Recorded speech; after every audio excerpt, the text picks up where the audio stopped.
Good evening, East Islip. Thank you for joining us this evening for our Meet the Candidate 2021. We are joined this evening by Suffolk Region PTA, who will be moderating and keeping time. I'm turning it over to them now to go over the rules for the evening. Good luck to all the candidates. Thank you. Thank you, Cheryl. Good evening and welcome to the East Islip School District Meet the Candidates Night. My name is Julie Canestra from Suffolk Region PTA, and I will be tonight's moderator. With me is also Mrs. Lori Malimo, also from Suffolk Region PTA, and she will be our timekeeper. Before we begin, I would like to go over the process that will take place tonight. All questions were submitted by community members ahead of time to Suffolk Region PTA. As moderator, the specific questions and order in which they are asked is at my discretion, and I reviewed all in advance, modifying or editing similar questions to avoid redundancy. No additional questions will be allowed tonight. Each candidate will be allowed 3 minutes to make an opening remark, stating qualifications and reasons for running. When the 3 minutes are up, the timekeeper will ring a bell to signify that the sentence must be completed. Each candidate is given the opportunity to answer each question in 1 minute. When the minute is up, the timekeeper will ring a bell indicating the candidate must finish the sentence. No rebuttals are allowed during the question and answer period. Each candidate will be allowed 2 minutes to make a closing statement after the last question has been answered. At this time, candidates may make rebuttals. The length of the program will be determined by the moderator prior to the beginning of the evening, and the event will not go over 2 hours. I will ask the last question approximately around 8:30 to allow time for closing remarks. The timekeeper will show time remaining before time expires by holding up time cards indicating 2 minutes, 1 minute, 30 seconds, or 10 seconds remaining. Opening statements will be in alphabetical order. Closing statements will be in the reverse order. No literature may be posted on the screen during this meeting by the candidate or the candidate supporters. Now I would like to introduce the candidates that are in attendance tonight. They are Dominic Barbato, Michael Dorgan, Lori Gopinski-Gould, Charles Kalinowski, Stephen Rulin, Timothy Sassone, Joanne Walsh, and Joshua Zusmer. For your reference, the Jessica Carney seat is being sought by Charles Kalinowski, Michael Dorgan, and Lori Gopinski-Gould. The Phil Montori seat is being sought by Dominic Barbato, Timothy Sassone, Stephen Ruland, and Joshua Zusmer. And the Chris Nicolia seat is being sought by Joanne Walsh. We will now begin with opening statements, starting in alphabetical order with Mr. Barbato.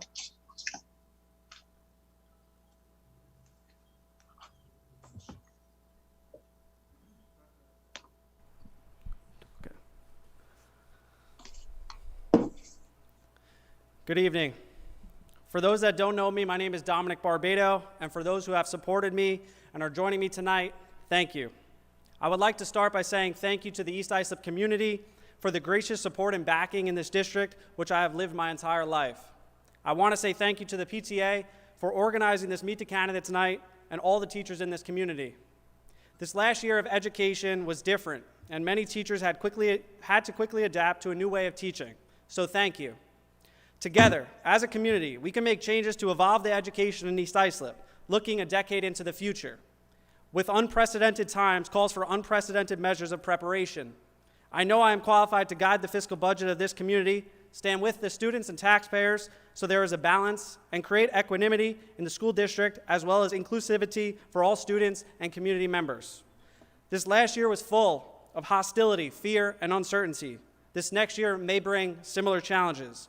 When the community decides to elect me as the Board of Education member, I plan to put justice, peace, opportunity, as well as transparency into everything this district does going forward. Education has evolved more in the last year than it has over the last 25 years.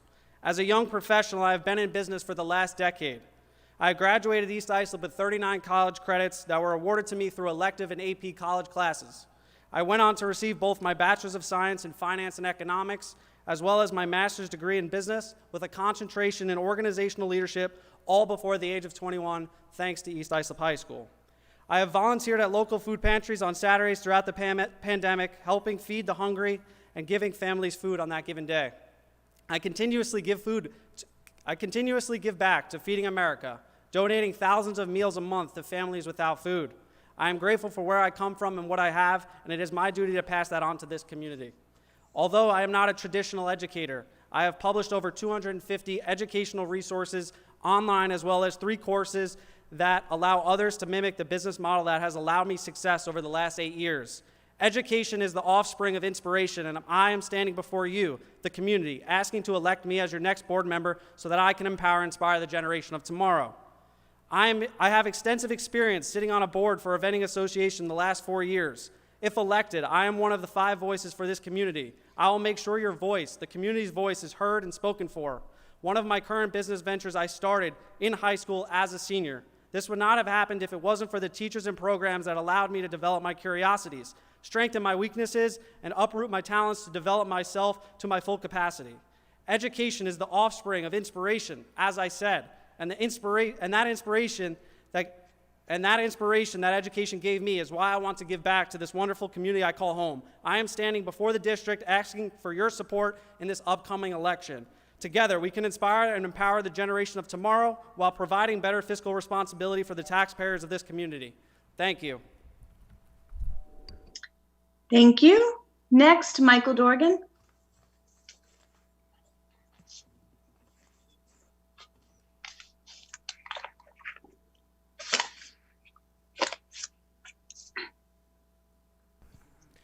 Good evening.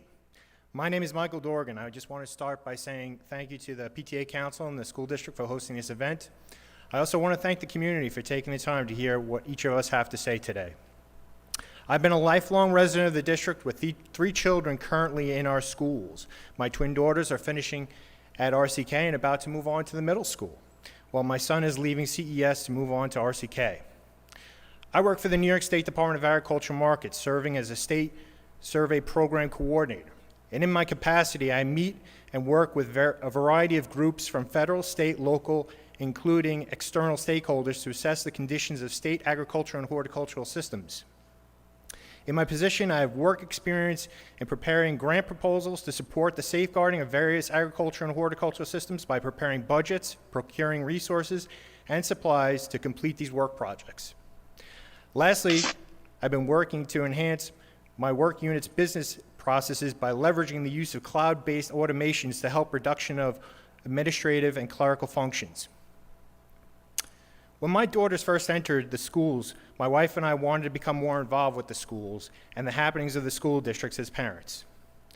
As my parents did before me, for my siblings and I, as we went through the school systems, they looked out for us. My mother, who worked as a paraprofessional at RCK for 25 years, worked to support the teachers, students, and administrators in the district, but also worked towards the betterment of the community. My wife and I wanted to follow this example and got involved with various district committees, SEPTO, and the PTA. I have served on the Budget Advisory Committee from 2015 to 2019 and the Long Range Planning Committee from 2015 through current. The Budget Advisory Committee was composed of community members, Board of Education members, the superintendent, and all under the direction of the Assistant Superintendent of Business.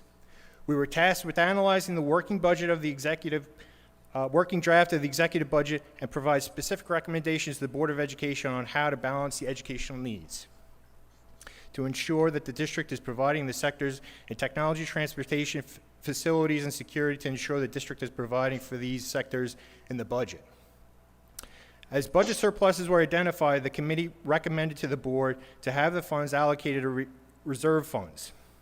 The committee recommended the establishment of the Capital Reserve Fund to help with various capital expenditures and maintenance costs throughout the district. In addition, the committee advocated for the use of the Capital Reserve Fund and address the projects outside the scope of the district-wide bond project and to reduce the amount of borrowing under that project.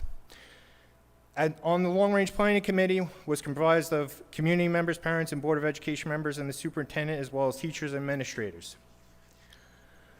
We worked to analyze the district's current and future facility project needs.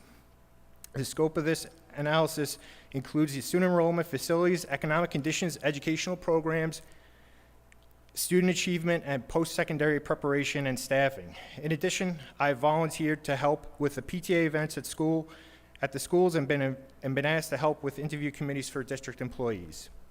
I appreciate your time. Thank you very much. Thank you. Lori Gopinski Gould.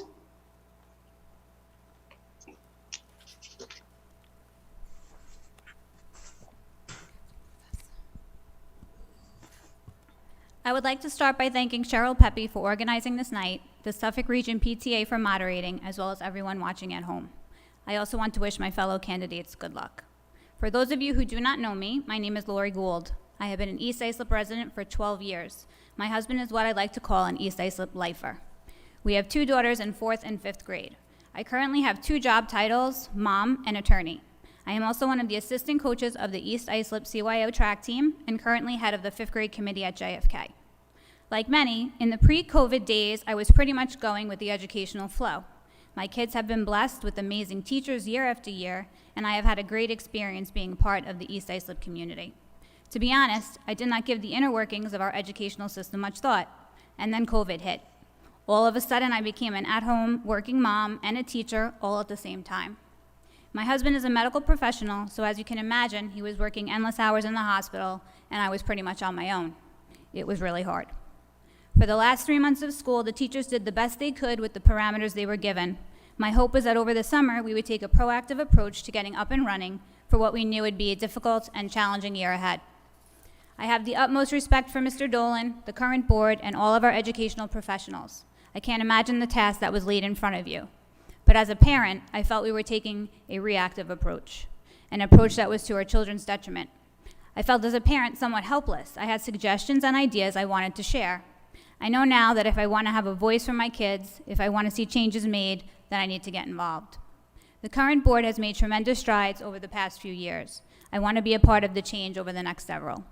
One thing we have learned this past year is how fragile a child's mental health can be. Not all kids will seek out help. Could we bring in programs to teach our kids mindfulness techniques? Could we add it to our health science curriculum in some way? We also need to make sure our academic programs are competitive with schools both near and far. Are we setting our kids up for success in their future? Do we have the latest technologies in place to make sure our children are prepared for what is going to be a technology-based workforce? How is our budget? Are we spending wisely? These are just a few of my top concerns. I will be upfront with you all. I know there are candidates sitting here tonight that are much better versed in the behind-the-scenes happenings of our educational system. I will not pretend to know as much as they do, but I will learn. I have never backed away from a challenge. I am just a mom trying to do more than just talk, to trying to take action. Thank you. Thank you. Next, Mr. Kalinowski. Good evening, everybody. My name is Charles Kalinowski. My wife and Danielle and I are raising our children. I have a son, Charles. He's in high school. I have a son, Jack. He's in middle school. And I also have a daughter, Stephanie, who goes to elementary school. We're proudly raising them in their great-great-grandfather's home. I'm running for the board because I look around me and I see a district that is thriving. I see children on the playground that are smiling and laughing again. I see athletes on the fields thriving, and I see the schools opening. We have a thriving community. Our community and school district are interdependent of each other. As one thrives, as one prospers, so does the other. I see businesses opening, and I'd like to contribute my time and expertise to that cause. I've been serving as a public education teacher for 23 years. I've been working in the hospitality business for 30. I understand the challenges that many people have felt, both as an educator, a parent, and just losing lost wages due to the fact of the pandemic. I know a lot of people are struggling. I'm in tune with my community. I'm out on the fields. I'm listening to people. I'm taking all that in. I think it's very important that a board member is totally aware of their surroundings. There's a lot that goes into running an education system. Okay, if you don't know your community, you shouldn't really be up there. You have to present them properly, and you have to be listening to everybody. Okay, it's not an easy job to do, I know that. Okay, you have to work well with others. You have to make hard decisions along with fellow trustees while listening to the administration. If elected, I'll do the best I can. I went to Stony Brook University. I got my bachelor's there. I got my master's of education at Dowling. I hold an SDA from Stony Brook University as well. In addition to that, I have my coaching license. I do a lot of fundraising through the Chamber of Commerce. In addition to that, I work on the fields with PAL. Also, we did some work with Keep Islip Clean, so I'm very involved, and I continue to be so. Win or lose, I support my community, and I'll support all the Board of Education, and I wish everybody the best. Hopefully it turns out differently. I did run 2 years ago, but I'm back, and I'm going to do the best I can. That's pretty much it. I'm just telling you how I feel.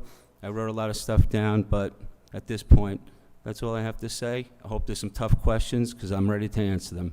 Thank you. Stephen Ruland?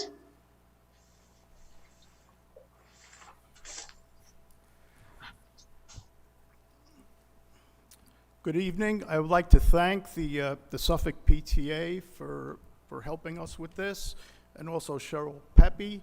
I'd like to thank the community, whoever's watching, and I'm going to give you some of my background, as well as the reasons why I'm running.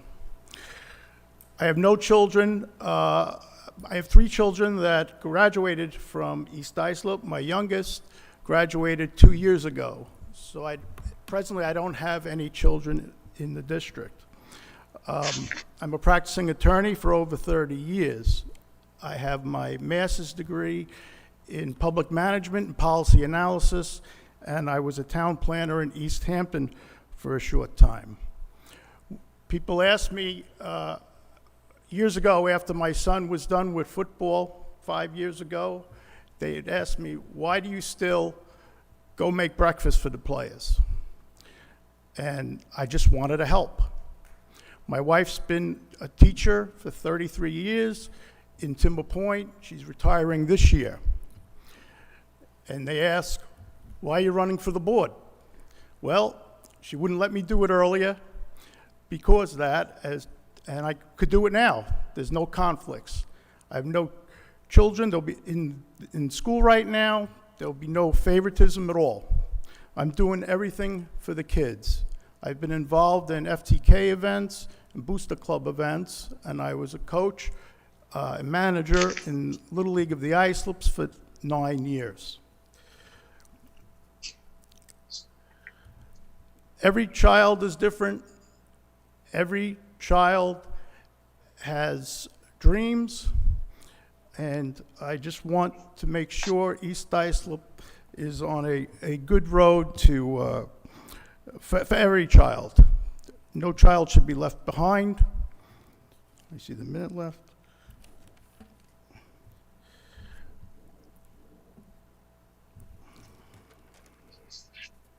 I also moved my law office to Islip from Port Jeff Station, so I'm going to be very easily accessible for any questions. I've lived in this community for 55 of my 58 years. I'm a Timber Point graduate. I know the community well, and I hope I have your vote. Thank you. Timothy Sasson?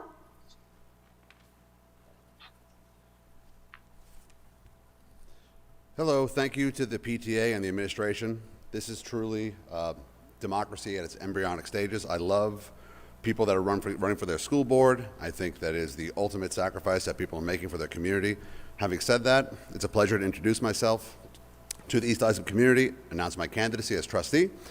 It's a truly exceptional community. It's steeped in tradition and core family values. If elected, it's my intention to accurately reflect the desires of the community and to advocate for all children, regardless of their talents and interests.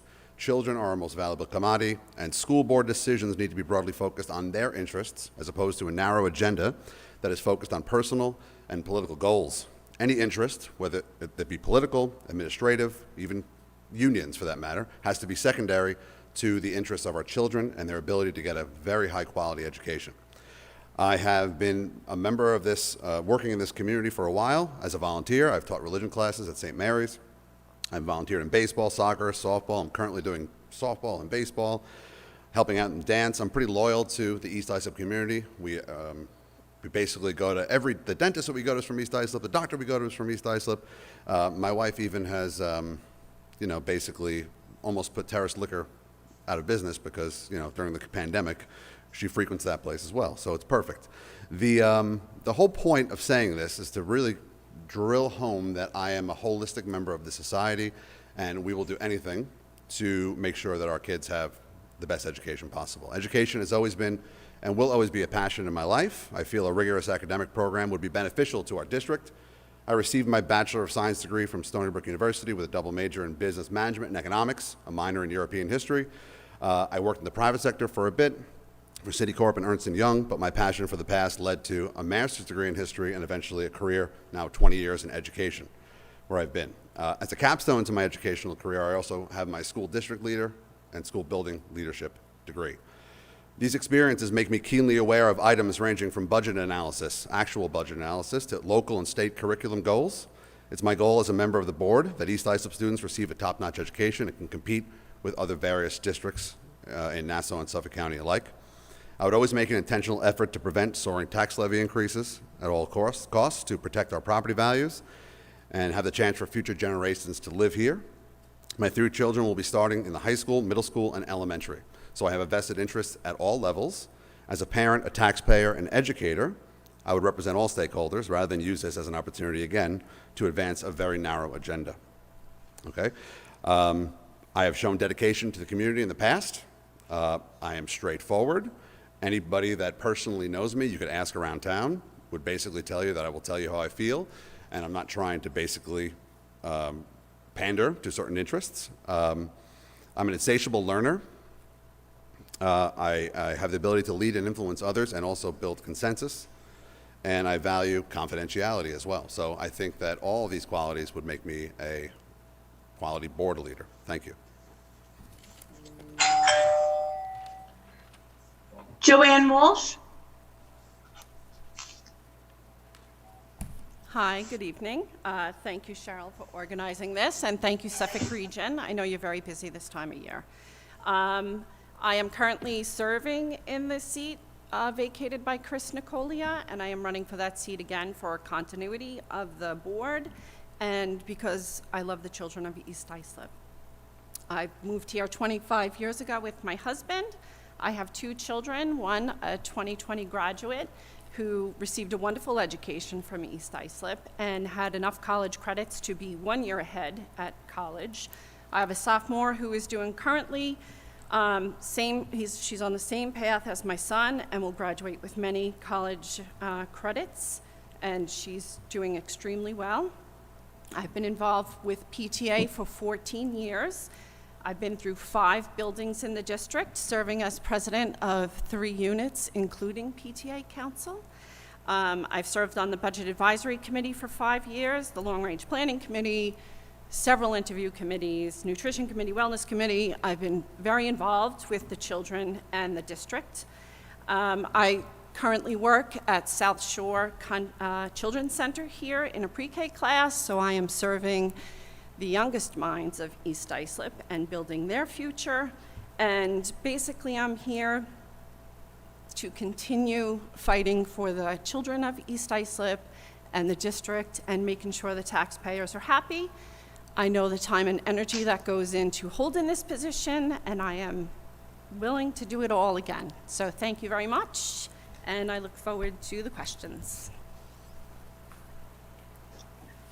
Joshua Zusmer.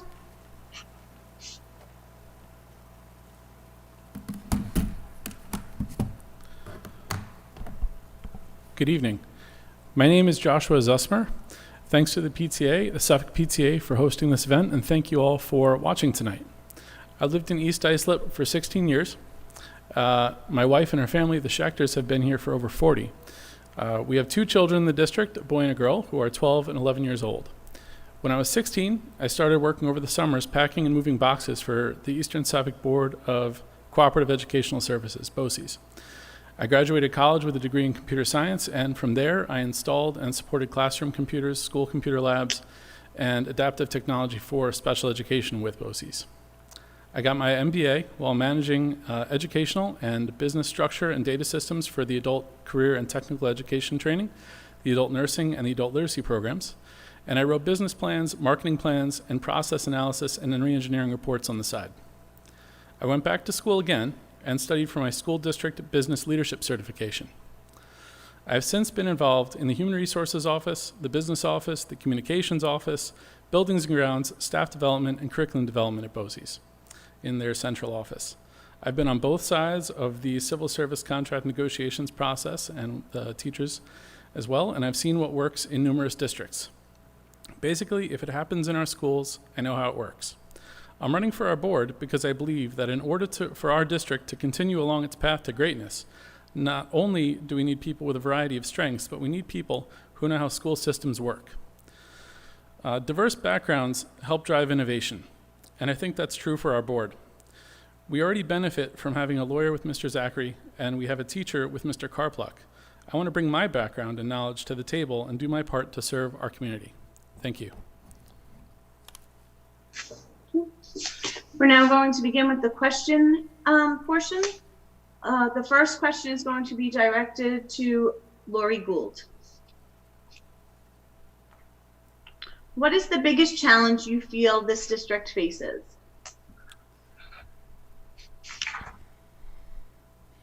Right now, I would say getting back to some normalcy for our children.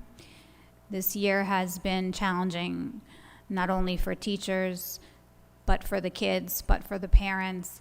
And I think we really need to look to the community to try and figure out how we're going to get September up and running, get these kids feeling comfortable in their surroundings, and get the focus back on education. They have lost a lot this past year, and they need to get it back.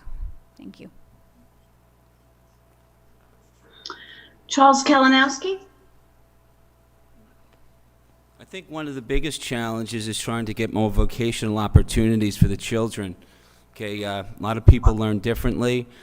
Not everybody's going to be a doctor, lawyer, teacher, Rhodes Scholar, but I can tell you one thing, there's a lot of successful people out there in the trades doing very well. You take a look around you, they're building all over the place. I know a lot of people personally that are doing really, really good for themselves. And I think it's something that we all should take a look at. If we're really frugal and know how to save some money here and there, which I found a few ways to do so after I looked at the budget. Spoke with Mr. Harrison for about an hour, about a month ago. He gave me his time. And I think that's one of the challenges, to meet the demands of all different types of learners. Everybody's programmed differently. I know I am. Thank you. Stephen Ruland.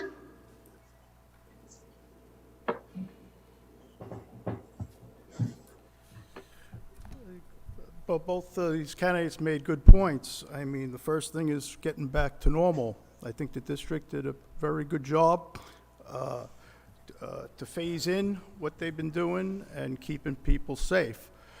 I'm also an advocate of the vocations and also the military. My son is a second lieutenant now, and he went through the school district here, and he did ROTC at Virginia Tech. The other thing is every kid, like Charlie said, kids may not go to college. So we have to build up the programs here for the different vocations, mechanics, and also rebuild the business program that was successful in the past. Maybe not academies, but just build up the business program again. Thank you. Thank you. Timothy Sassone. Hello, I think the biggest challenge the district is facing right now is trying to remain Albany-proof and Washington-proof, basically given all the set of circumstances and all the basically mandates that are given to us, especially during COVID, and trying to navigate that through that, while at the same time maintaining a fiscally responsible budget. Additionally, one of the big things that I would advocate for is to become a competitive district among the likes of, I know it might sound crazy to some people, but it's not. It's within reach, within the likes of Jericho, Herrick's, Half Hollow Hills, things like that. We need to remove barriers to AP. I know that some of them are dropped, but we need to keep on pursuing those things and become a high excellence district. At the same point in time, offer as many electives and academic programs as possible. But at the same time, we have to try to remain, again, it's very difficult to do so, but remain Albany-proof and Washington-proof and maintain our own individual identity as a district in East Islip. Joanne Walsh. I think the biggest challenge right now is making sure that the children are socially and emotionally happy, making sure that we're reaching out to all the families in the district that are both active and inactive in the schools, and making sure that we are responsible to the taxpayer. Thank you. Joshua Zismer.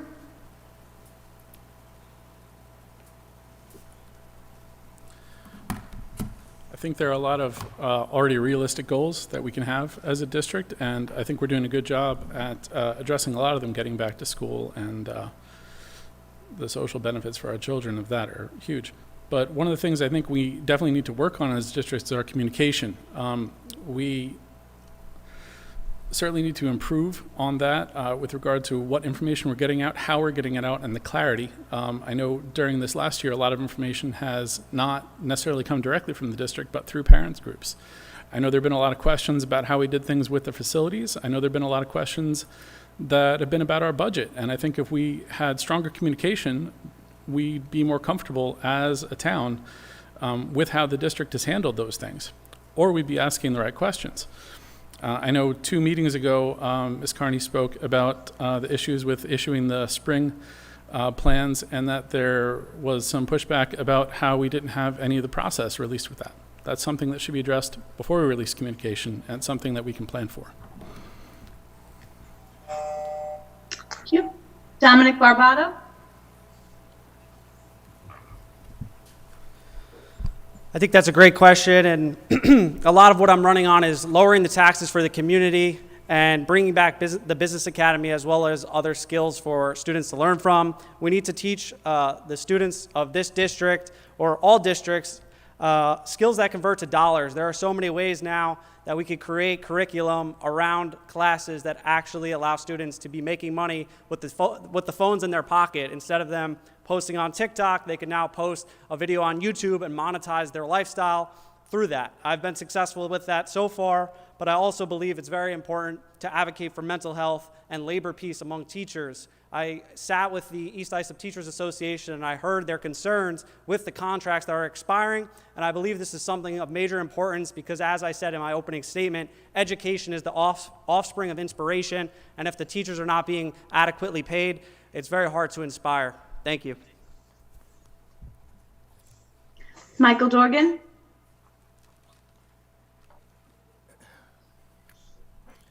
So one of the challenges that I see for the district is the year that we've been through, that with the pandemic, the lessons that we've learned, we'll take them, we'll understand how to move forward and keep going. Just some of the successes that we've had, making enhancements to the district overall between the bond project and bringing the facilities up to where they need to be to provide safety for the children. A lot of these facilities were in disrepair, and the undertaking the community made by taking on this bond project helped us propel forward and move forward as a community. However, there's still more to do, and we need to go ahead and accomplish that as there's more projects on that punch list that we need to get done. So I see that as one of our biggest concerns and projects going forward. Thank you. We're going to start the next question with Timothy Sassoon. If the proposed tax cap budget does not pass, what changes or program cuts do you feel should be considered?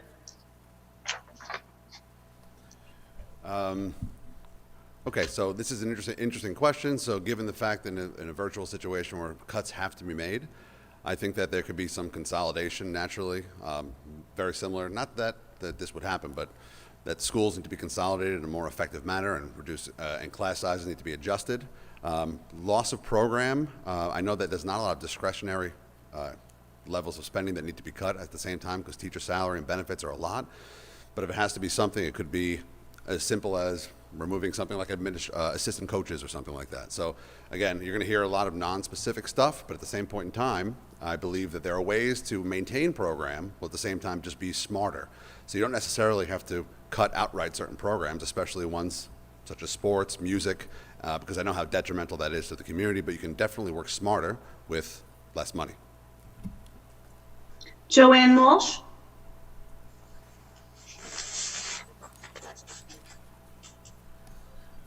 Can you repeat the question? Sure. If the proposed tax cap budget does not pass, what changes or program cuts do you feel should be considered? I actually think this is a responsible budget, so I would hope that doesn't happen.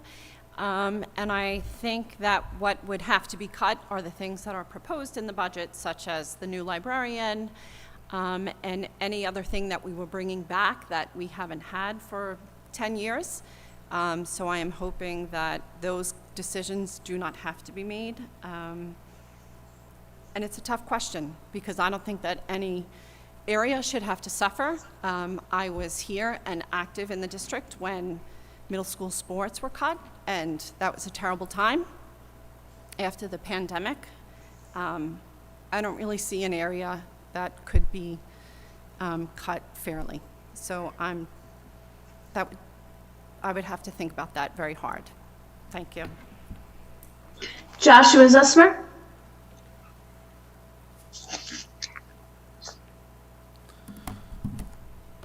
I think this is a very difficult question, for sure. Certainly, we wouldn't want to cut any programs that only hurts children, and it hurts our district, it hurts our community, because it makes us less attractive to anyone looking to come here if we're cutting programs.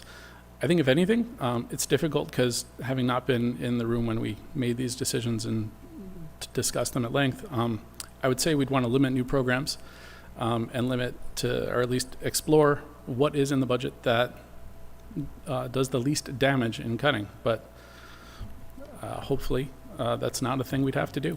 Thank you. Dominic Barbato.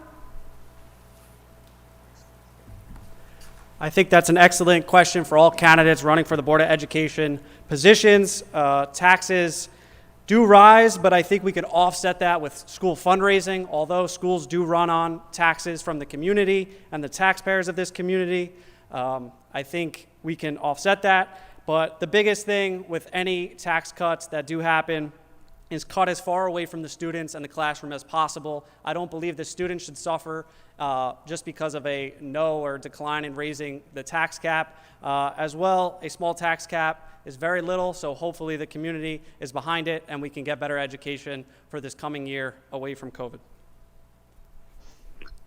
Michael Dorgan.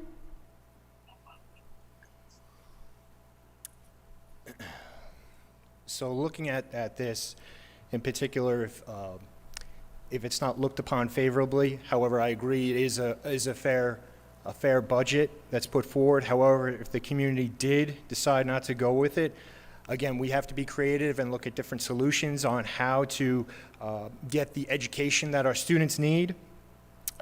We would have to be very, very mindful of not to neglect them. Again, what happened to us last year, we shouldn't have a repeat again. We need to have creative solutions and make sure that we're aware of what the students need and what's best for them to be successful in their careers going forward. Thank you. Lori Gould.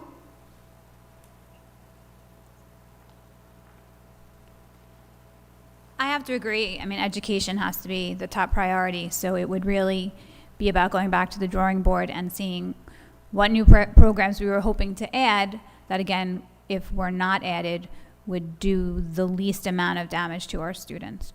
Thank you. Charles Kalinowski. Well, I got to tell you one thing. This is one heck of a budget. I mean, if you look at the increase, it's really minimal. You're talking like basically 1.08%. That's one of the budget drivers, salaries and benefits. Non-salaries, a 0.44 increase. This is a community where people are coming in to live. They want a good school. It's attractive. They know it. So I don't even see any problem with the budget not passing. I'm very optimistic about it. There's one way to even cut some expenses with utilities. I took a ride around town on Sunday night. I saw some smart boards on, saw a lot of lights on, lower the temperature a little bit, turn off the smart boards, maybe cut utility expenses by 10%. You save yourself about 200 grand. Thank you. Stephen Ruland?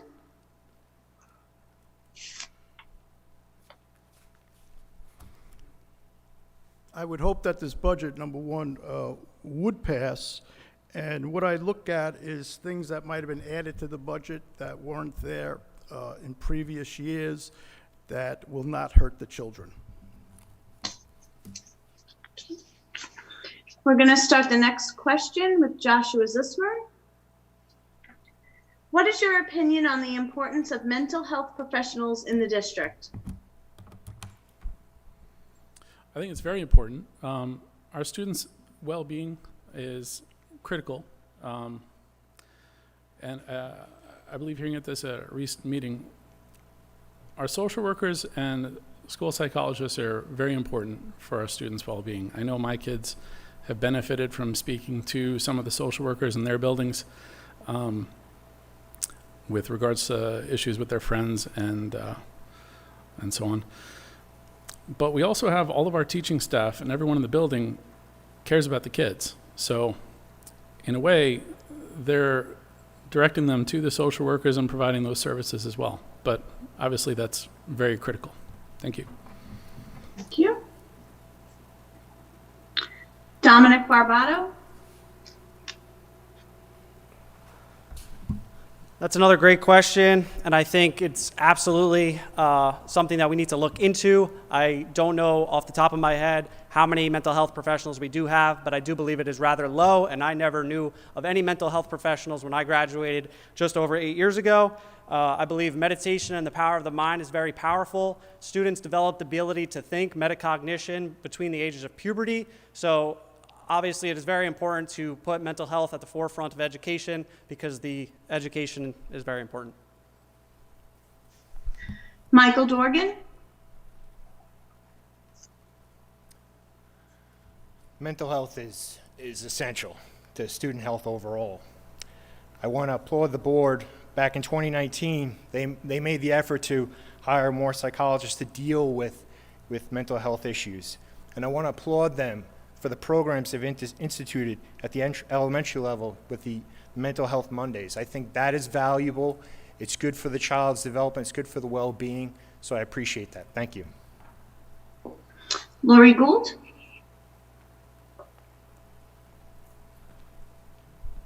This is something that's extremely important to me. A lot of kids are not going to reach out to the school therapist or the school psychologist. They feel it's a stigma. We need to have programs that are accessible, even mandatory, included in the curriculum, or maybe have outside programs brought in so that the kids are, quote unquote, forced to learn and think about their mental health and different ways to cope. I know that we did add on some extra professionals in this area, but I think we have to take into consideration that these are children, and sometimes they don't even know that they need help. So we need to really have it in front of them and do our best to draw them in. Thanks. Charles Kalinowski? SEL buzzword, social emotional learning. I got to tell you, I hear this every week. I talk to the school psychologists, social workers. They are inundated. Professionals in the medical field, okay, there's not enough people to help a lot of these children. It's bad. They need help, okay? I believe we need more social workers, more school psychologists, mental health first, everything else follows. If you're not mentally sound, you're done for. So I'm all for more social workers and school psychologists. I brought this up a couple weeks ago when we all met. Thank you. Stephen Ruland?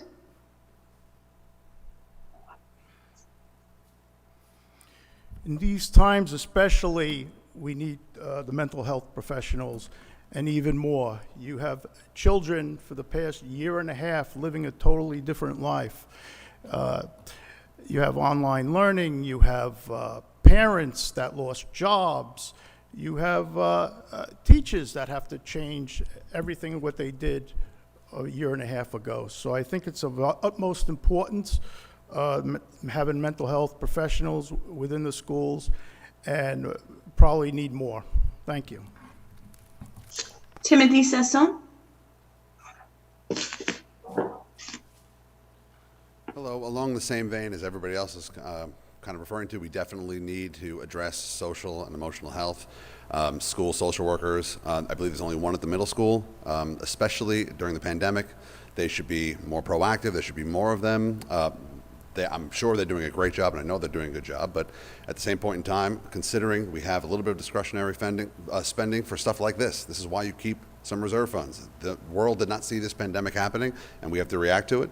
These new social workers, if we have to hire one or two, depending upon the situation, I believe that it's necessary, and I also believe there should be learning to basically teach kids how to cope with these things beforehand and be proactive and pushing into classrooms.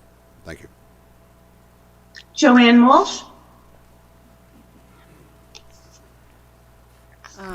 I think this is a very serious topic, but I also think that we have many professionals in the building that know the children firsthand, paras who sit with them during lunch, paras who are out with them on the playground. I think we need to focus on getting them training. I think we need to be more alert just in general in the classroom, and then bring it to the attention of social workers and psychologists.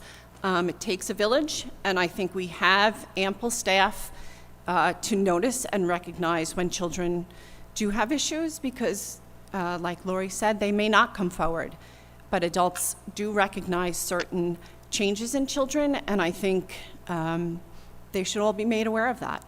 And they should bring that to the attention of the social workers, the psychologists, and the administration. Thank you. We're going to start with Charles Kalinowski for the next question. If a parent approaches you with a concern, how would you handle it? Do you want to give me a specific concern or just a concern? Well, that's all it said. I would say this other question goes with it. How would you respond to parent emails even if you don't agree with them? So I think the questions are asking, what would your responsiveness be to parents? Okay, first off, my response will be within 24 hours. Okay, if it's something that's really of major concern, immediately as soon as I see it, I try to get back to parents as soon as possible. You got to be upfront. You got to be straight with the parents. They know if you're advocating for their children or not. I've learned that over the years. If it's something really serious, then you got to actually seek someone else to speak about it. You might have to talk to a social worker, a psychologist. Sometimes if things are really bad, you got to report it, because that's just the law. So it all depends upon the situation. If a kid's failing, something like that, you got to talk to them about it, figure out how to, get them to do better. But if it's like life-threatening or something like that, it's like you jump over those steps. You got to go immediately to administration with that, and you got to make a phone call. There's a special hotline you can call to report it. Stephen Rulin.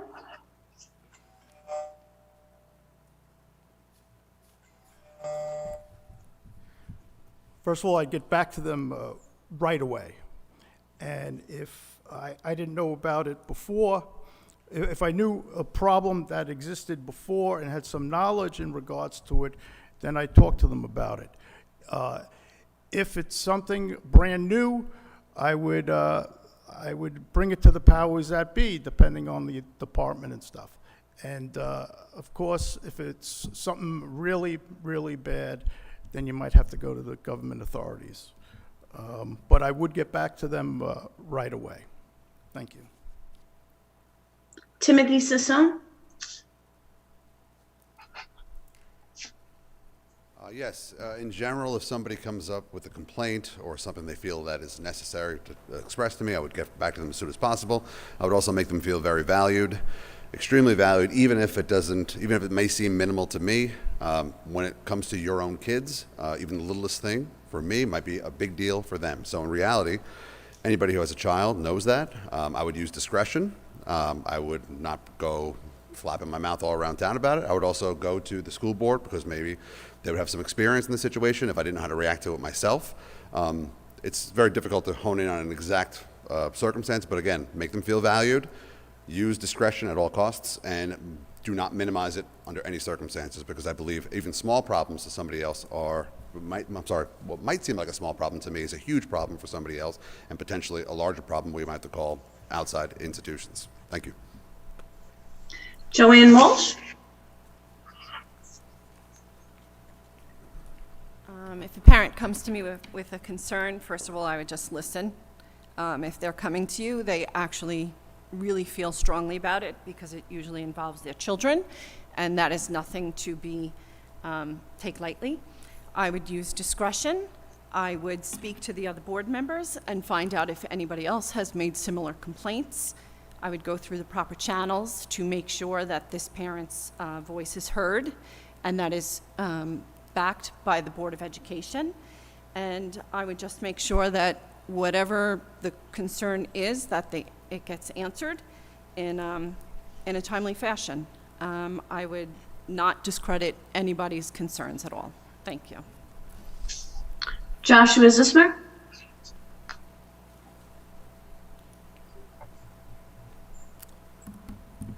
So this is a fairly broad question, and of course it's highly dependent on what sort of an issue is brought up, but perception is reality. So if someone is bringing this up to a board member, it's obviously very important to them. If it's an issue that's direct, then I'll help direct them to the correct person, if it's to a building or a director or someone in central office. If it's something structural, and I believe you said in the question that's attached to it that something you may not agree with, we might not always agree, but I'm always going to be straightforward with whoever I'm speaking with. I feel the role of the board is as the community's direct line to the district in a lot of ways.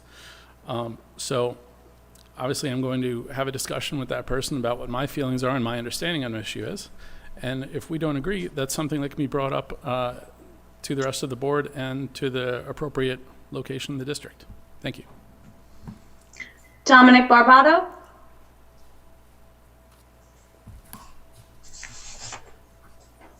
I think it is a very broad question, as Joshua just said, but I do believe having empathy in any given situation that is brought to my attention is of utmost importance. I would hope that it wasn't the most serious issue, but if it was, I would direct it straight to authorities. If anything, I would hope to forward the email forward, have an open line of communication with the exact expert in the field of concern, and I hope to stand behind that parent in their time of need if it is something of importance. Michael Dorgan?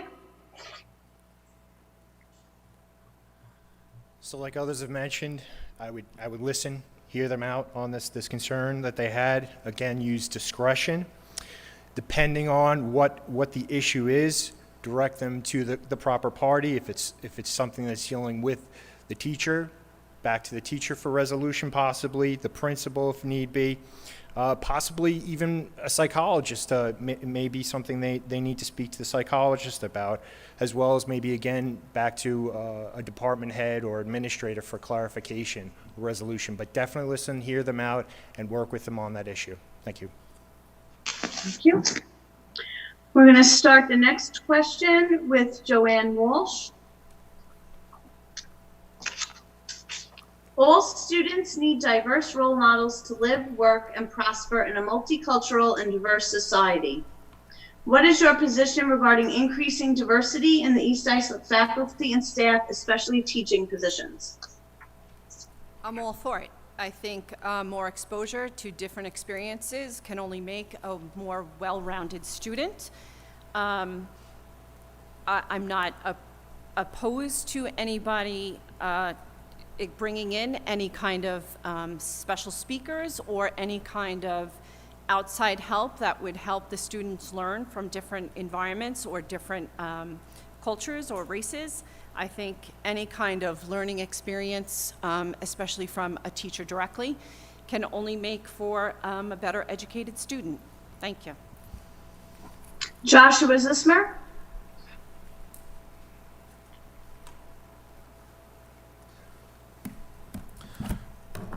As I said in my opening remarks, diversity is a driving force in innovation, and it can only be of benefit to us.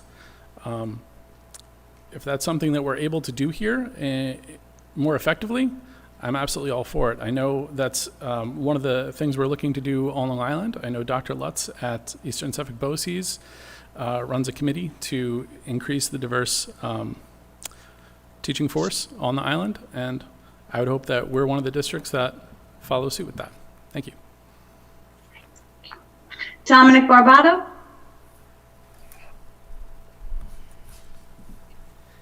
Can you repeat the question, please? Sure. All students need diverse role models to live, work, and prosper in a multicultural and diverse society. What is your position regarding increasing diversity in the East Islip faculty and staff, especially teaching positions? I think it is very important to increase the diversity. As I said in my opening remarks, inclusivity, diversity, and just understanding the differences between students is of very, very big importance right now, as we have a lot going on in terms of that in the world. Schools are where we learn our traits, and I think obviously to have more diverse teachers, we need more labor peace. And as for the students, there is a New York State law, Dignity for All Students Act. I don't know if that applies directly to teachers, but I would hope so. Thank you. Thank you. Michael Dorgan. So as I mentioned in my opening, I've participated in interview committees for the district. I've met educators from different backgrounds, and they all have great values that they can bring to the table. So I'm open to hearing everything and listening to everyone, what they can offer us and how they can enhance our district.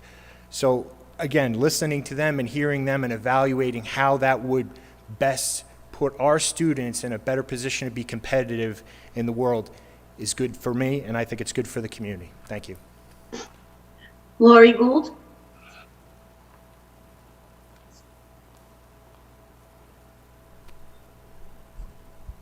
Of course, diversity is important. It is what teaches our children how to live in society. We live in a diverse society, and we take the best from everyone, and that teaches them the best. Of course, you always want to have the most qualified candidate for your, as a student, for your, as a teacher for your student. But diversity programs, teaching the children about inclusivity and being open to everyone is of utmost importance. Charles Kalinowski. This is of my opinion. I believe the school district should continue to be an equal opportunity employer, and whomever is the most qualified should get the job. Stephen Rulin.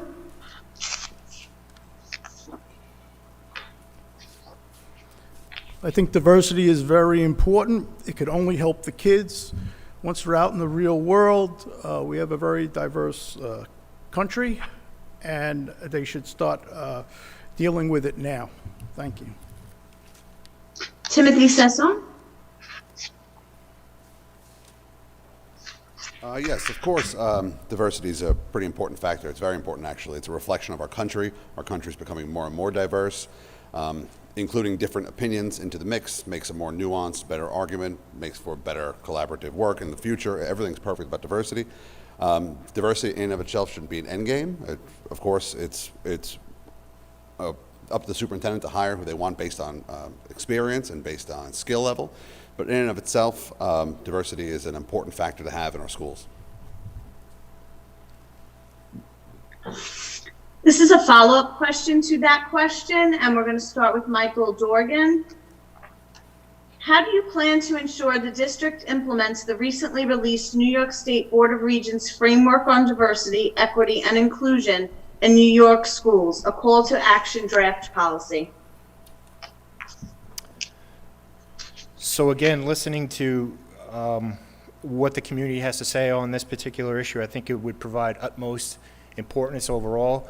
Community input is of a value to us, again, collectively as a group, to understand what the needs are, what we should do moving forward. What is of value to us? What would provide the best, make our students the best and most competitive in the real world? So that's how I proceed. Thank you. Lori Gould? Can you repeat that question, please? Sure. How do you plan to ensure the district implements the recently released New York State Board of Regents Framework on Diversity, Equity, and Inclusion in New York Schools, a call to action draft policy? I'm going to be honest, I'm not familiar with the program. I'd have to research it, read it, and then give an answer to the person that asked that question. Thank you. Charles Kalinowski? I think it's a really great idea because a lot of communities don't have a lot of diversity. So if you educate children in diversity, it'll make them a more well-rounded individual, and they'll get to see different sides of the world, different parts of the communities, and get a better understanding of the fellow human being. Stephen Rulin? If it's going to help the children in the end, I'm all for it. Again, I don't know the specifics of it. I'd have to read up on it. But if it has to do with equity and inclusion, I'm all for it. Timothy Sesson? Yes, along with the other candidates, I'm not completely well-versed on that exact proposition, but I assume that it has something to do with school districts making every legal attempt to interview as a broad base of candidates as possible, and of course I'd be for that. Naturally, that leads to more diversity, and of course, that's kind of what is not, I mean, obviously it's not a problem having more diversity, because, again, like I said before, you get a more nuanced account of a variety of things, including education, lifestyle, everything. So, Joanne Walsh?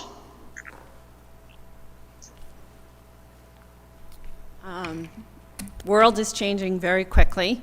Children are exposed to many different things via social media. So I do think that this is something that the district should embrace. Diversity is the future. I think the more that the children learn about different cultures, it can only be helpful. Thank you.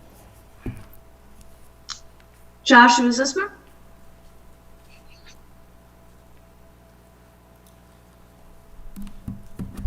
I'm not going to have you repeat that because that's a mouthful. But obviously, as I said before, diversity is very important. And really, this draft policy is all about making a more equitable situation for all of our students in our schools. I'm not going to repeat the whole thing, but if it's a Board of Regents draft policy, it would lead that this will eventually become a policy that we're going to be beholden to as a district, as all districts in New York State would be. I believe it's something that we as a district would want to very carefully review and get out in front of so that when it becomes a policy, we can roll right in with it. Thanks. Dominic Barbato? I'm not entirely familiar with this policy that's being implemented, but hopefully, if it is of a state policy or district policy, that we implement as quick as possible, find the right staffing and administration, and the world is a very diverse place, so I believe anything that includes that to teach the students and generations of tomorrow only empowers them to be better off in the future of the world. Thank you. The next question, we're going to start with Stephen Rulin.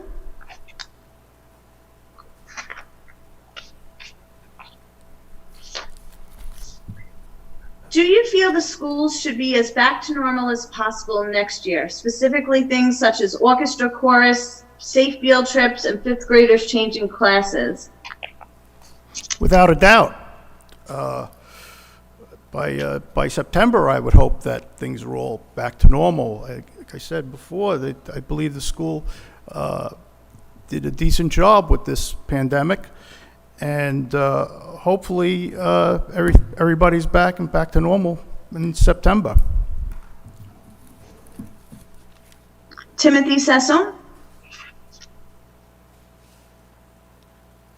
Yes, of course. This is one of the many reasons I decided to run for the school board. I would make every attempt to get back to normal as soon as possible. Of course, trying to be as safe as possible. But even in the face of overwhelming evidence about young people going back to school, people are still maintaining a kind of a soft approach towards reopening because they're afraid of liability and stuff like that. But generally, as you can see, that many other districts, including places like Florida, have been open since August, and there's a lot of evidence coming out there that kids aren't massive spreaders. I think that getting back to normal as soon as possible would be in the best interests for mental health, for education. There needs to be a lot of remediation for a lot of education loss. That needs to be addressed as well. And getting back to normal as soon as possible would be the best thing for this community. Joanne Walsh. I think we're already on the road back to normal, but yes, I think in September, everything should resume as it was. I think the children want that, the teachers want that. I believe most of the administration want that. Everybody wants the children to be happy learners. That's what makes for a successful student. Joshua Zismer.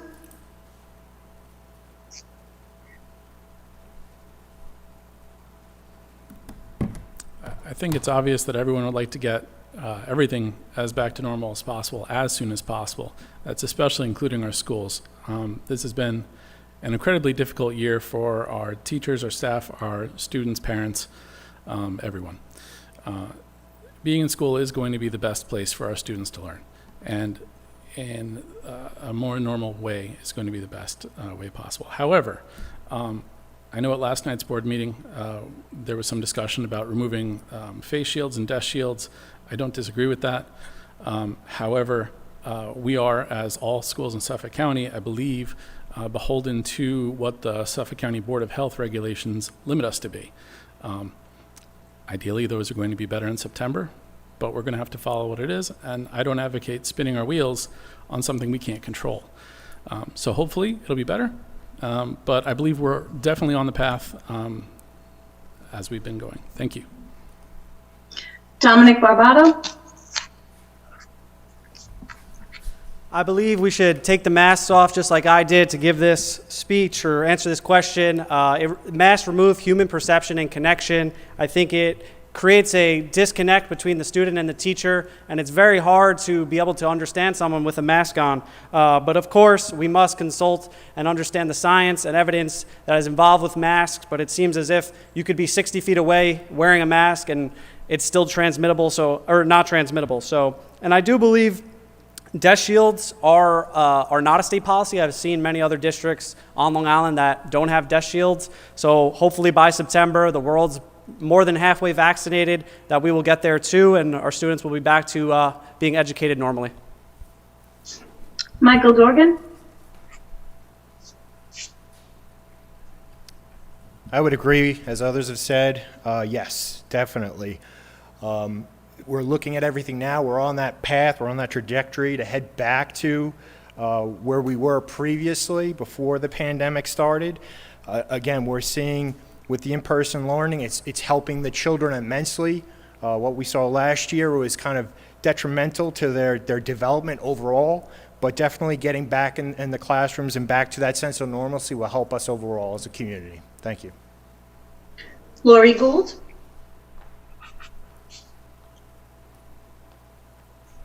I pray every day that September looks a lot different than this year did. I think we need to be mindful of the community and their concerns. I think we need to be proactive. I don't necessarily think we get the guidance from New York State that we sometimes wait for. So I think we need to have a plan in place for September to address any possible scenario as far as 100% normal, 85% normal, 50% normal. But I think the kids obviously do best in an environment where they can be themselves, interact with their peers, and not be staring through plexiglass shields. So my hope is that September brings normal back to them. Charles Kalinowski. Well, I can say this, I'm no Dr. Fauci, but I can tell you that these masks are more than a barrier to COVID. They're a barrier to the educational process. I speak loud in class so the kids can hear me, but half the times I can't hear them. So once the DOH gives us the green light, masks off, and let's get back to normal. The next question, we're going to start with Dominic Barbato. What knowledge do you have about the current conditions of the schools? I had a hard time hearing. What was the question? What knowledge do you have about the current conditions of the schools? In terms of what specifically? I believe it means the physical conditions. I believe there was a lot of renovations. I actually, for my campaign video, shot a drone footage and was amazed to see that they recently installed, or within the past few years installed, solar panels. That was one thing I heard recently. Also, we've updated our bathrooms, which when I went to school, those were the same bathrooms that were there probably from 1970 when the school was first built, or 1969. In terms of COVID-related things, the face shields I heard are rather becoming gross, and supposedly we're just going to throw them out because they can't be cleaned that easily.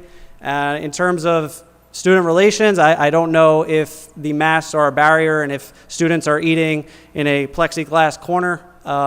It's a very weird situation to be in high school or any type of education at this moment, so hopefully we can get back to normal. I hope that answered the question. Thank you. Michael Dorgan.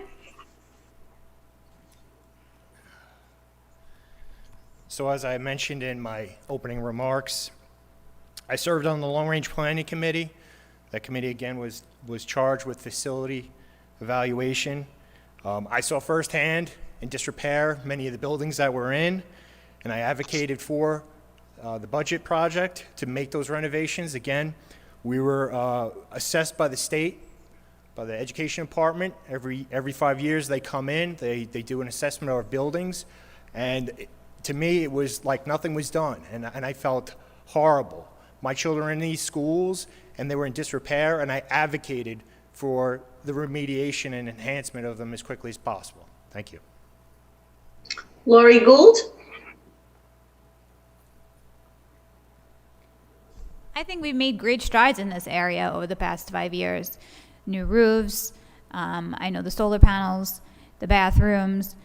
I know electricity is I think upgrading electricity is on the horizon. I know this has been in the forefront of what the board has been trying to do to improve the actual facilities at the school. I mean, just look at the sports facility. It's phenomenal, and I enjoy getting my kids out there playing on it. So I think we're doing really well, and there's obviously more to be done, but I know that it's definitely on the agenda. Charles Kalinowski. I was fortunate enough to have the time to attend a lot of board meetings over the last several months, and one of the few things I did here were the roofs and bathrooms. They're pretty much getting done. Solar panels are almost up to 100% capacity, and I got to tell you, my son Charles had his first JV game in lacrosse over at First Responder Field. They had a win, by the way, and it looked awesome. I've told, I think, Anthony Gagliano, sorry. I thought I was on a college campus. It's beautiful, really. I applaud everybody who did that work. They really came together, did an awesome job. Stephen Rulin.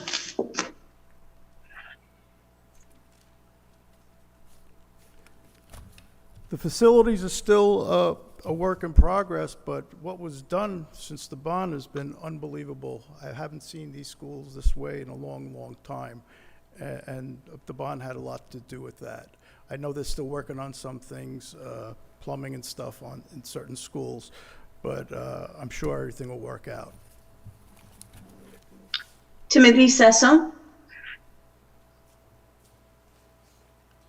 Yes, it's hard to not notice the rapid increase in the quality of the physical space that you can see in the classroom. You can also see the plant and equipment. Everything looks better. The roofs were done. It seemed very simple to get those tech books as well. It was very quick and rolled out very smoothly. Smart boards are throughout the district as well. There's a visual difference between when my kids started, when they had half-day kindergarten. They were debating it 10 years ago, and as to now. So there's a big difference in the quality of the program, especially technology. I think a lot of that is attributable to the bond issue, so they're kind of front-loaded. They have to pay that off every year, so it's easy at first, but at the 10, 20 years down the road, it gets a little bit more challenging. So we're going to have to look at that, but holding reserves and gives the flexibility for this district to do those things. So they did a very good job when it came to that, and you can obviously physically see where your taxpayer money is going. So that's they're doing good. Joanne Walsh. I have a lot of knowledge about the state of the schools. I too was on the Long Range Planning Committee with Michael. Again, I was on the Budget Advisory Committee, so I know the money that went into this. I want to thank the community actually for passing the bond, but besides all the pretty that we all see, we have better security, we have better ventilation, we have cleaner bathrooms, as Dominic has said. They're up to date. There are so many things, electrical, Wi-Fi, there are so many things that have been increased and brought up to date that is just incredible that the eye doesn't see. So I have a lot of knowledge about this. I'm happy where we're going, and let's keep it up. Thanks. Joshua Zismer.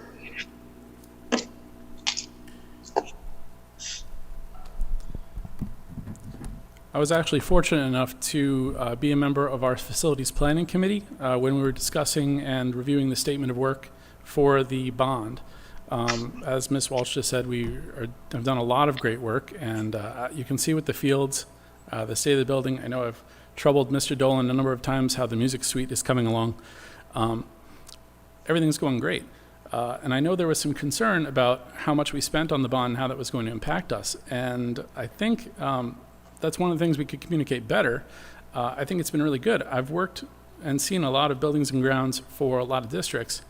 And what you see in education, because we're beholden to taxpayer money and we don't want to damage our communities, is that you put a lot of Band-Aids on things. And in the long run, it costs a lot more money. With the way we did things with the bond and our buildings, we did it right. So it's going to last a lot longer and it's going to cost a lot less. And obviously, as you can see if you visit, everything's looking great. Thanks. Thank you. This next question, we're going to start with Lori Gould. This is a two-part question with two components to it. Can the candidate who has been supported by the East Islip Teachers Association or has an immediate family member who works for the East Islip Teachers Association fairly negotiate a contract with the East Islip Teachers Association? So the question is basically if you're being supported by the East Islip Teachers Association or if you or someone in your family works for the East Islip Teachers Association, do you feel you can fairly negotiate a contract with the East Islip Teachers Association? Well, a board is made up of several people. So an individual that's supported by the Teachers Association or has a relation is not going to be the only person that's involved in those negotiations. And I would hope that everyone is here with the children's best interest at the forefront. With that being said, I think diversity on this board is so important. I have said I am not an educator. I'm a mom. I'm a community member. I'm a wife. I'm a lawyer. What's important to me is the kids. And I think we need to have not only educators or people with educational backgrounds, but we need a diverse board that's made up of community members too. Thank you. Charles Kalinowski. Well, I would hopefully they would. I believe that if they're on the board, they should be representing the entire community, and the teachers certainly are a big chunk of the community. They are a big major stakeholder. They're educating our children. So I believe somebody that was put on the board would be able to understand that. You know, there's a big picture. They're representing the community as a whole. They're representing the teachers, the children, the taxpayers, the business owners, people new to the community, people who've been here all their lives. So I would be hopeful that they could. Thank you. Stephen Rulin.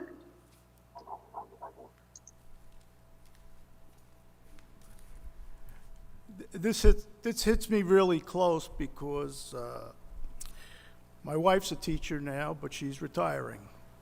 If I ran for this, for the board prior, there'd be major fights in the household. How I would react with negotiations, I'd have to see. I'd be as fair as possible, but I don't have that issue anymore. Timothy Sesso. Yeah, it's a pretty difficult question, especially considering you have to kind of put yourself in the shoes of the person that you're actually thinking about. So, am I saying that people can remain objective even with skin in the game, so to speak? Yeah, it's not my decision to tell you whether or not that's the case. It will be the community's decision.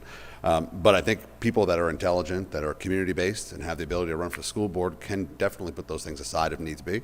But again, that would be up to the community to decide something like that. Again, I couldn't speak for somebody else. I know that I have no relationship to the East Islip Teachers Association or any of my family members, but that's just me.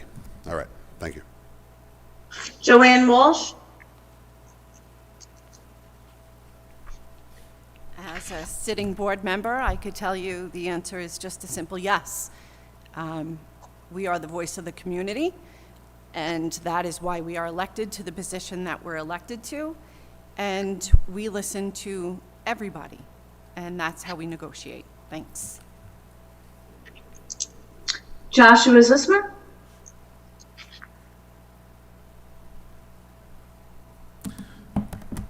I can say that I don't have any connections to our teacher union or anyone on any of our bargaining units in the district. But I also say I don't really think it would be fair or appropriate to comment on what anyone else's motivations are. I can only hope that anyone who's elected to a board is serving the best interests of the community and in negotiating, trying to find the best solution for that bargaining unit and for our district. Thanks. Dominic Barbato. Yeah, this is an interesting question because the Teachers Association did call me in the beginning of my campaign asking about me, why I'm running, and they were calling for endorsements. I had given them a call back, and they had endorsed someone's husband whose wife sits as the executive director for the Teachers Association. But I will stand and say that it's not my place, and I do know that Mr. Rulin's wife is retiring, so obviously there is no conflict of interest, and I think he would be very good for the community, and he is my opponent, so I have no bad blood. But I do believe that the endorsement being solely because she's the executive director is, it left a sour taste in my mouth. But I still met with the Teachers Association, and I look forward to be electing the board member and bring labor peace to all 4 contracts that are expiring at the end of June. Thank you. Michael Dorgan. Yes, I believe remaining fair and objective and hearing all the concerns of all the parties is how to go about it best. But again, if I was elected to this board seat, I would be part of the negotiation, but not wholly part of the negotiation. Again, that contract is finalized in accordance with the superintendent and the president of the school board. As if I was elected on, I would not be in that president's position, so I would not have to have that the issue there. But again, just listening, hearing everyone out, and being fair. Thank you. The next question, we're going to start with Charles Kalinowski. How many Board of Education meetings have you attended, and have you ever addressed the board? Like this week or this month? Or Doesn't say. forever? I think I don't think I've missed a board meeting in the last couple months. Over the years, I'd say maybe a few dozen. Can't say 100. I know COVID had its issues. This past month, I probably made pretty much every one of them, and I try to get to what I can. I did speak once. I asked a question about the regents and which were being offered, and the question was answered. And that's pretty much all I got to say about that. Stephen Rulin.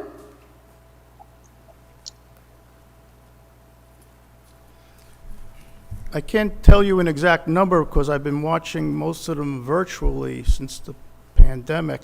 I've been to 2, though, the past few months, and I've never asked a question to the board. Timothy Cecil? Yes, I have been to many school meetings over the years. I spoke twice. I did address the board. Maybe it looks like about 7 years ago about kindergarten and advocating for kindergarten, and I addressed the board maybe about 3 weeks ago, referring to Regents exams and talking about how the fourth quarter or the overall grade shouldn't be impacted by the final score of the Regents exam due to the fact that they don't have as much training this year. So yes, so there's been multiple school board meetings attended. I attend a lot virtually. The last 3 or 4 I went to, and years ago I've been going to them. So thank you. Joanne Walsh? I'm going to go in reverse. In the past 5 years, I've maybe missed about 10. So thank you. Joshua Zussmer?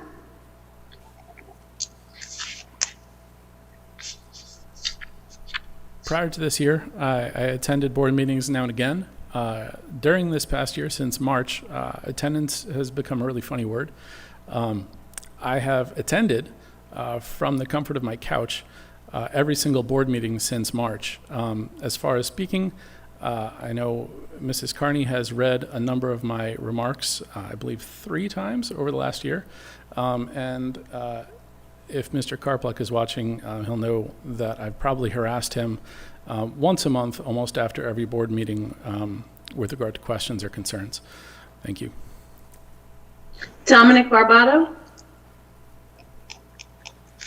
I have no excuse for only attending probably a handful of board meetings, but now my involvement in this Board of Education election, I intend to have a greater voice for the community and empower tomorrow's generation, and I hope to be at more budget and be at more meetings in the future. Thank you. Michael Dorgan? So I've been at least 20 meetings in various capacities. As I mentioned, I served on the Budget Advisory Committee. I've presented to the board findings of that committee and addressed them. And other times I've supported recommendations that we made and answered follow-up questions that the board had of us as a committee. But again, also to the aspect of addressing where we stood on those various issues and how we came to those conclusions. We answered all those questions, and I addressed the board on those various topics. Thank you. Lori Gould?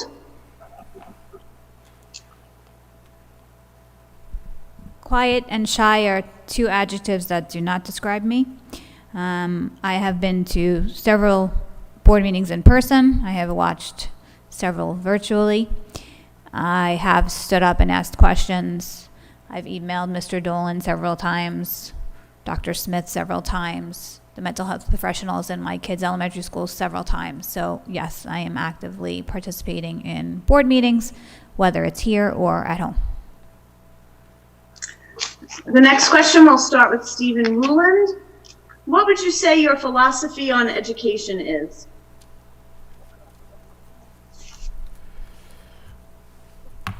That every kid, every child has certain gifts, and the goal should be to get them ready for the real world. I think I mentioned earlier in my opening about vocations. Not every child is going to go to college.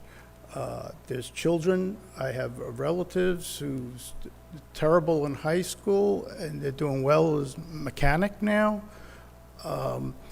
So it takes, my philosophy is it's for the child, and every child is different.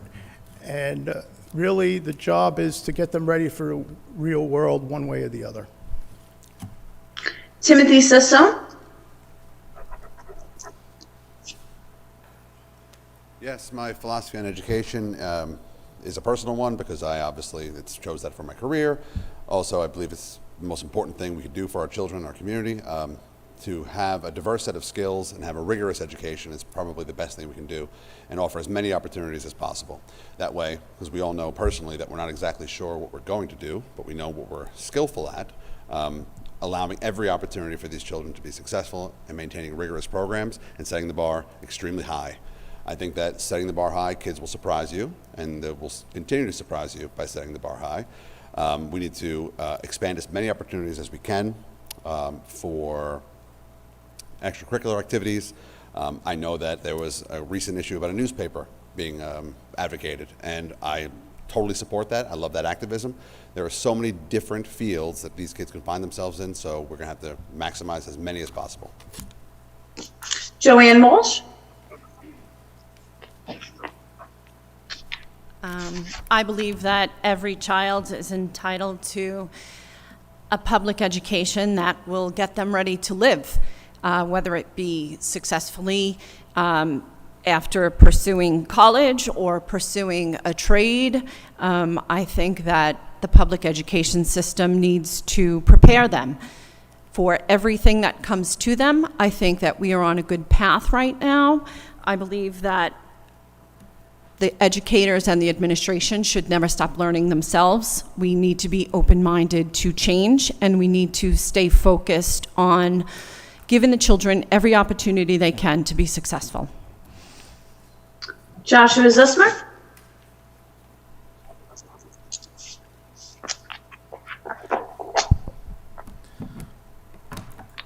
Every one of our students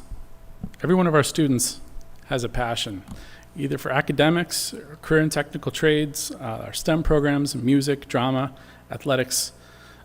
We have a whole host of 21st century learners, and it is the responsibility of our school district to provide opportunities for them to pursue those passions and to obtain as much social and emotional growth as we can provide.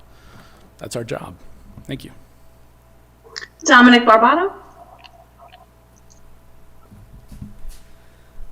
I think the biggest issue facing the public education system is change. There's a lot of change that's going to take place over the next decade in the education system, and we must be ready for that to happen. We have to empower, educate, and inspire the generation of tomorrow while taking into account each student's independent learning needs and abilities. Some students are AP class people, some students take all their electives away and want study halls. But within those study halls, they develop their curiosities and maybe find what they're good and bad at. So not all of us want to be lawyers or doctors. Some of us want to do something in terms of business or a skill. So I'm excited to bring those curriculum and classes back to this school. Thank you. Michael Dorgan. So I'm gonna agree with what Joanne mentioned. Again, our job is to prepare our children for the world. And we need to have them prepared either college-bound or maybe they're going to go into a trade. And when I got involved, we didn't really have too many children going to BOCES. Actually, we didn't have any going to BOCES. So I was glad when we were able to bring that back. We were able to get those children out of focus that need that trade education with BOCES. And now we have children that are college-bound ready and making themselves competitive in the real world. So I think providing those benefits to both college-bound and trade-bound students is a great benefit to them and our community overall. Thank you. Lori Gould. I think education has to be an umbrella term, especially nowadays. You'll have kids who, for them, education is a vocation study. For some, education is AP classes and books. So I think you gotta look at each student differently. What are their educational needs? And you have to meet them. That's our job as a community, as educators. It's to meet our kids' educational needs. And I think it needs to also talk about their well-being education, mental health education as well. Charles Kalinowski. I call my course Super Science. Kids make it super, gives it a good twist.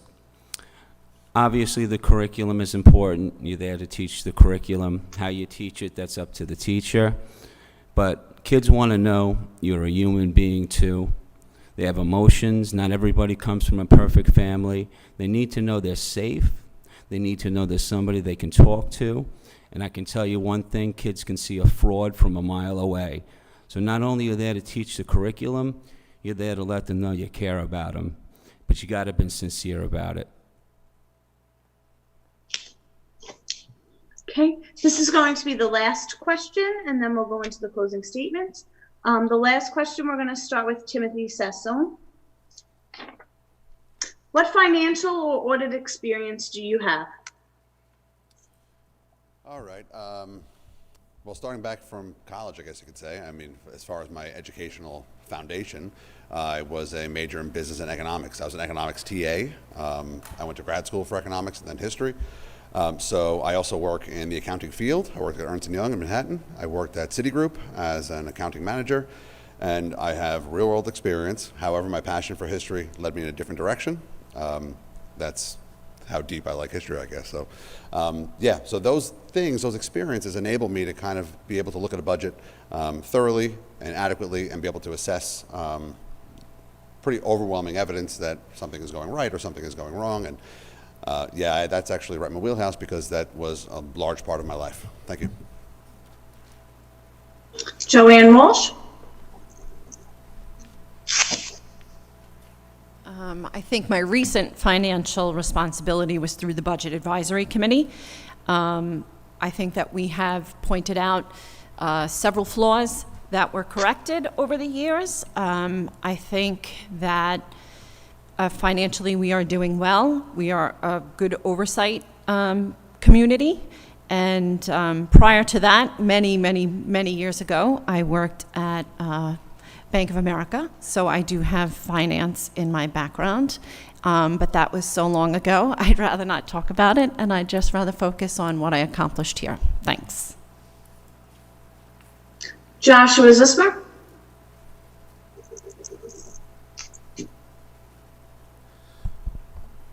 In some of my past experiences, I've worked as a data manager for a number of grant-funded programs where auditing our numbers are critical.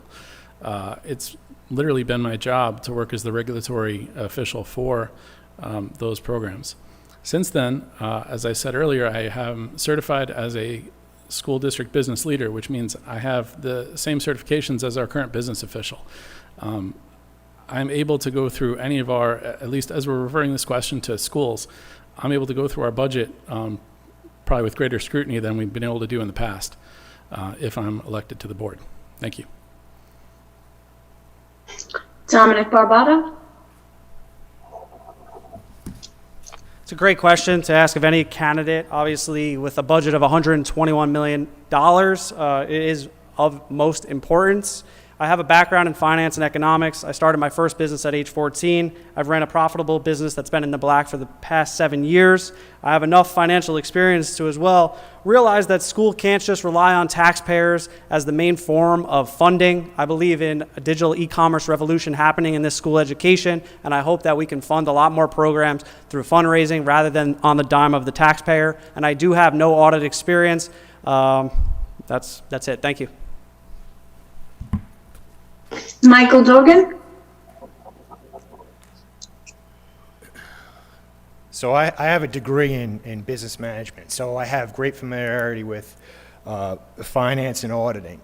As I mentioned as well, with my position with the state, I'm beholden to the taxpayer when I prepare budgets for grants. I have to make sure every dime and every penny is accounted for when I'm presenting it to the government. So I have awareness there. Also, I served on the Budget Advisory Committee with Joanne, so I do have that familiarity, again, looking in our budget, analyzing it, looking for savings where we can find them, and then having them put into our reserve funds, such as the capital reserve fund, so we can enhance our buildings and grounds. Thank you. Lori Gould? Can you repeat that one more time, please? Sure. What financial or audit experience do you have? I don't. I am a real estate attorney by profession, so a lot of hard schooling and a lot of learning. But I'm smart. I'll figure it out. I'll look to those that know more than I do, and I will learn from them. And the point of a diverse board is that you're going to have different strengths in different areas. Thank you. Charles Kalinowski. Well, I could tell you one thing. A year ago, I volunteered for the Budget Advisory Committee. A few weeks later, it was absolved. I volunteered because I know a lot about budgeting. Before I became an educator, I worked for Marriott Corporation for 10 years. I was part of the beverage supervisory team where I had to budget the beverage, so I know about budgeting. In addition to that, I was the lead teacher before they got rid of that position in the district in which I work, and I was had a budget science department. Okay, that was one of my responsibilities. Equipment and supplies. I do have an SDA, School District Administrative License, where I had to take a lot of budgeting courses, like any principal, like Mr. Harrison would have, and even superintendents. And I can tell you this, if I don't know something, I can always ask Mr. Harrison, because he knows a lot. I gotta tell you, that man knows a lot. Stephen Rulin.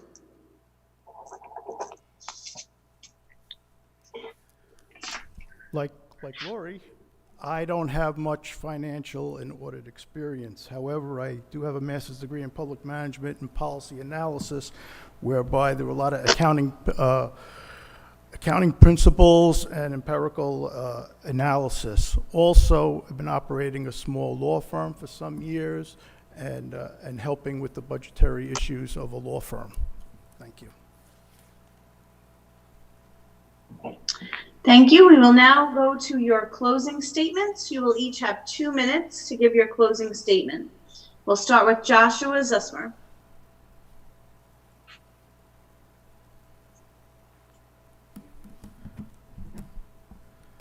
Thank you again. It's 8:40, so it's been a bit of a night, but I'm going to try to be brief. This vote's an important one.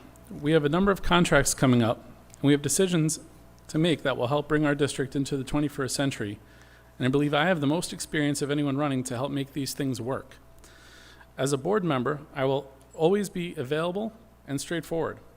1 minute isn't a lot of time for a lot of these complicated topics.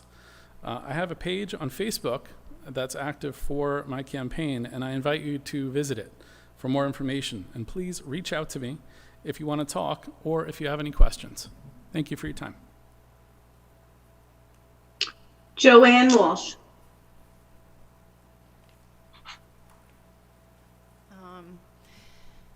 I guess I'll be brief. My closing statement would be, I've been very active. I care very much about this community. I can't imagine doing anything else with my time. I know that's corny, but I believe the children are very important. I believe that you should do your research and be an informed voter and find out more about your candidates than what you just learned tonight. Everybody is under a lot of pressure, myself included. But I care. I'm very fair. I will listen and vote with your gut. Follow your gut and vote with your heart for your family. Thanks. Timothy Sessom.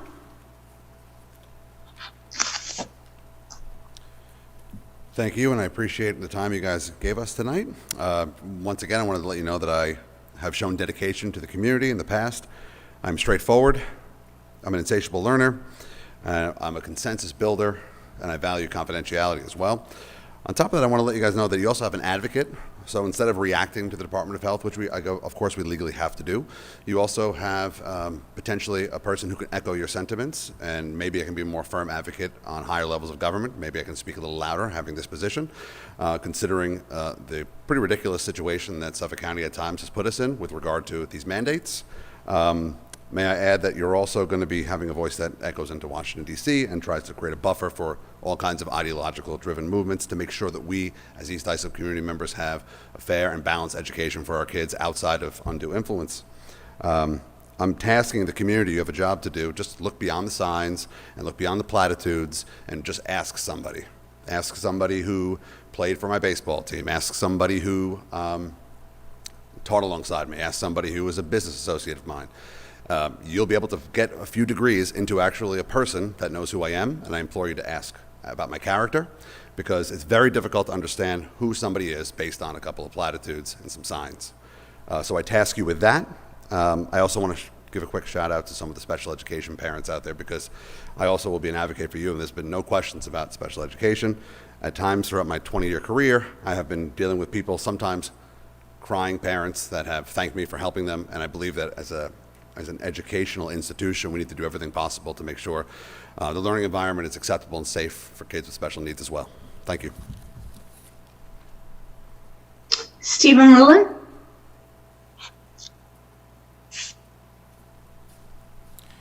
As an attorney for over 30 years, I've been analyzing and resolving issues of all types. What I don't know, I'm a quick study. I have no agendas and no possible conflicts. All my children graduated from East Islip. I have no children that are currently in the district. I've been married for 28 years to a teacher. I know the teachers' concerns. I'm also a homeowner for 26 years. I know homeowners' concerns. I'll always be open to hear people.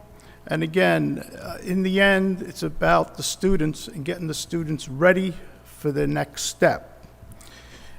In regards to my wife being an executive director, I had no idea she was. That's how much we talk about certain things like that. But there's no conflict there either. Even if I am, I might be backed by the teachers board. Thank you. Charles Kalinowski. Thank you very much, everybody. In closing, I want to thank the bus drivers, buildings and grounds, cafeteria workers, paras, TA, secretary, security. If I missed anybody, I apologize. A lot of times we don't see these people doing all this hard work. They help keep this place running. Lee's Auto Body, 8 to 4 this Saturday, Chamber of Commerce Beautification Society. They're holding a fundraiser in front of Lee's Auto Body for the Veteran Memorial. Got damaged. It's over at Lowell and Connecticut. I just want to give a special shout out to Mrs. Marie Rogers. God bless her, 30 years of service as district clerk. Okay. But I think we'd be remiss if we didn't, I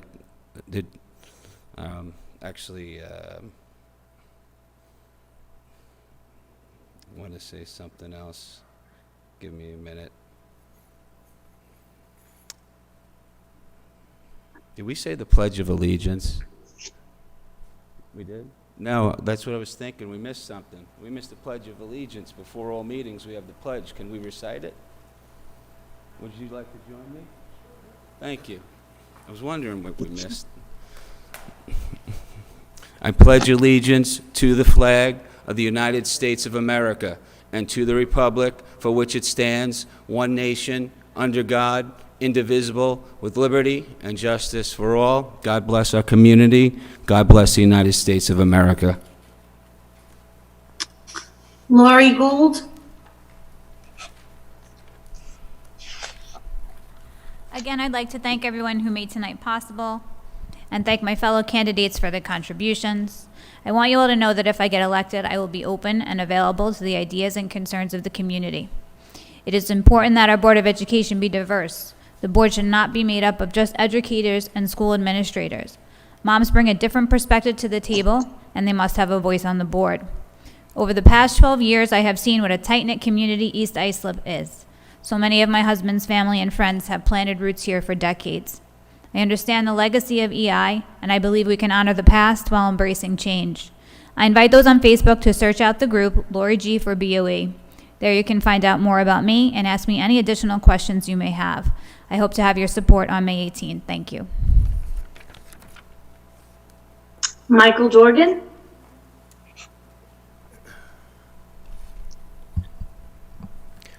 So I just wanted to say why I was running for school board. Again, I mentioned I got involved to help my children, but also the children of the community, to help everyone. For the last 6 years, I've shown I'm willing to help where needed for the betterment of the community, student, teachers, and administrators of the East Islip School District. Through my years of volunteering in the district, either by participating in a committee or helping at a PTA event, I've worked and seen how our administration, teachers, and all of our staff have worked hard to provide for our students. This past year has taught us all so much and how important the safeties of our school is. The efforts that we put forward ensures that the needs and the safety of our students are met. When thinking about becoming a board member, it's important to recognize all the needs of the students and the community of the East Islip School District. Our community deserves members who want to join the board, who are informed and up to date with issues and what is going on in the school, as well as the state of our district. This awareness helps us in planning and facilitating decisions that are made which greatly impact their day-to-day. Thank you.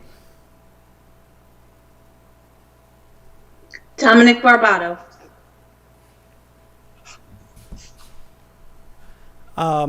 Thank you so much for moderating this meeting. I implore you, the community members, to Google my name, Dominic Barbato. Find me on Facebook, Barbato for BOE. But the vision of the East Islip School, the mission statement is, let each student become all one is capable of becoming. In closing, I want to allow more transparency for the district in terms of oversight, spending, and decisions, as well as the future direction of every aspect of the school. Taxpayers should not be taxed to the cap, and I believe with my strong understanding in accounting, economics, finance, and leadership, we can tweak the way the school spends to be most optimal for our students' education and our taxpayer dollars. We need to look towards alternate resources to fund the future of education in this district. There is $1.2 billion of money flowing into the Long Island districts, with a 13% increase in overall state support for school budgets. What will our district do with our share?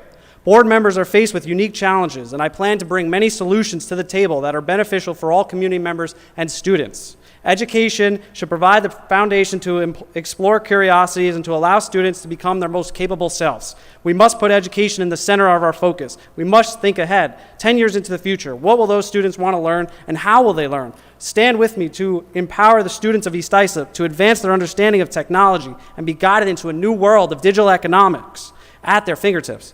Whether we are talking about special needs students or AP students, all children deserve a quality education specific to their needs and abilities. I will stand for all community concerns. A board member supports the educators of this district, and I hope when elected to allow for more autonomy in the classroom. I may not be an educator in the traditional sense, but I have educated hundreds of thousands of people online and offline through various forms of content I have created. Google my name.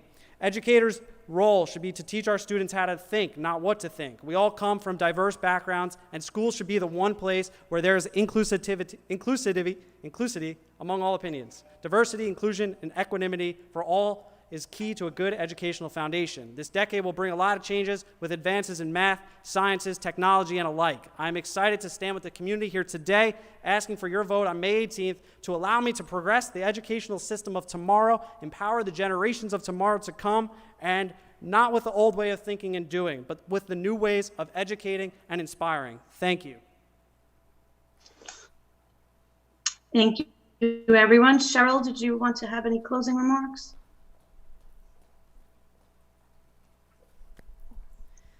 I just wanted to thank all the candidates tonight. Everybody got a good workout while trying to keep with social distancing. And I wanted to thank Julie and Lori from Suffolk Region PTA for moderating and keeping the time tonight. May 18th is the vote. I hope to see everybody out. And thank you very much. Have a good night.